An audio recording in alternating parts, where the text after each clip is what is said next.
I think what gets in the way is ourselves.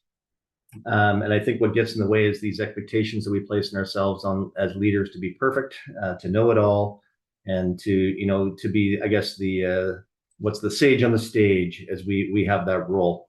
And I think as adults sometimes and as leaders, we just need to drop the ego, be who we are, be who we want to be in our roles, and just invite people to be with us.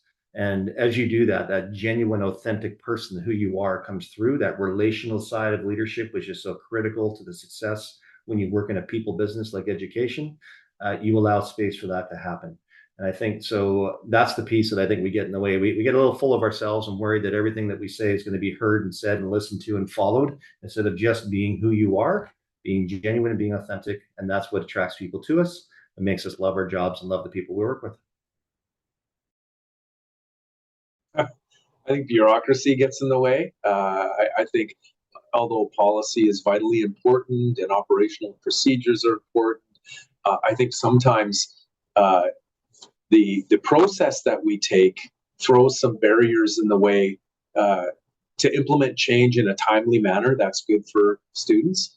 And I think sometimes students get frustrated and they think change is never going to happen because, we'll suggest something maybe as a district student council in the fall and maybe hear about it again in June.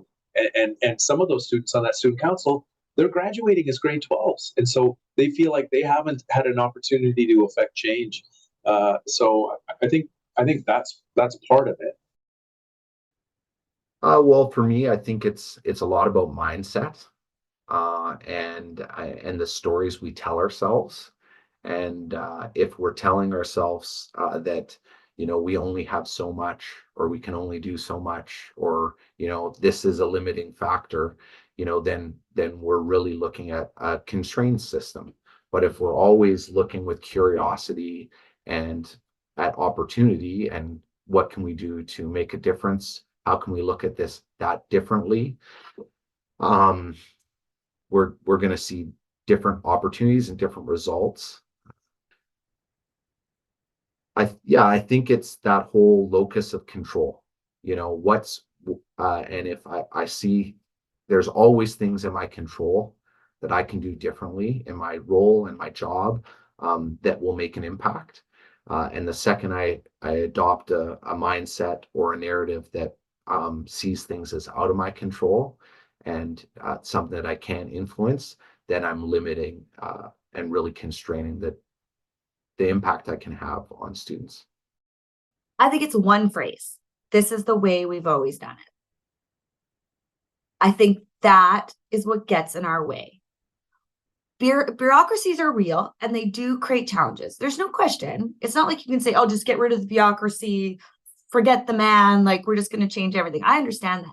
However, I think we use bureaucracy as an excuse to not make authentic changes and to keep our changes superficial so that we can tick a box and say, oh, yeah, we did student voice this year. Yeah, we did anti-racism.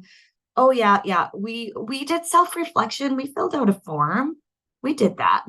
So when we get to that place where, of relying on our history,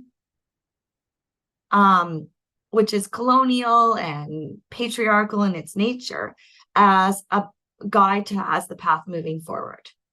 So when we say this is the way we've always done, or we have traditionally we have, like all of those sorts, I think that kind of mindset, which I do as well. I catch myself all the time. I think we all do, does prevent authentic forward motion. Like who are we as educators, and how do we address this within our system and within our community? And there are times where I see people trying to do things that are not necessarily the area that we're accustomed to working with. And I think on one hand, I think it's really exciting and it's needed to be part of that whole community and to be educating and working alongside the different partner groups.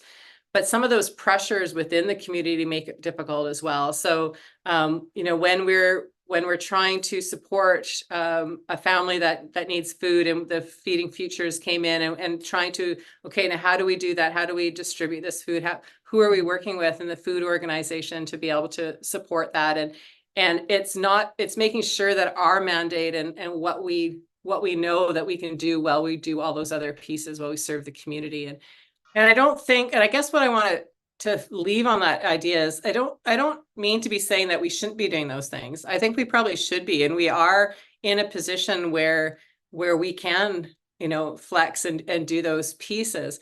But in that time of change, is there clarity around what that looks like? And if we're doing that, what else aren't we doing? And how do we do all of that? And who does all of that? What does that look like? And I don't know that the understanding of all that within the education sector is really clear, nor do I know that that's really clear in community or with families. And so I think as these things come up and we say, okay, well, we'll start addressing that, and we'll start addressing that.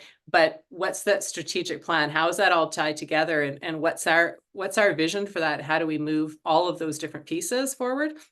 I think that sometimes becomes a bit of a barrier for us as we try to manage that, where there's holes in other systems, and we try to pick that up, whether that's in mental health and the health system, the hospitals, and just trying to get, working with MCFD around children in care, and just all of those pieces. There's so many different ministry directions and mandates, and just making sure people are all coming together, that if we're going to be comprehensive, then how are we working comprehensively together as a system broadly across the province?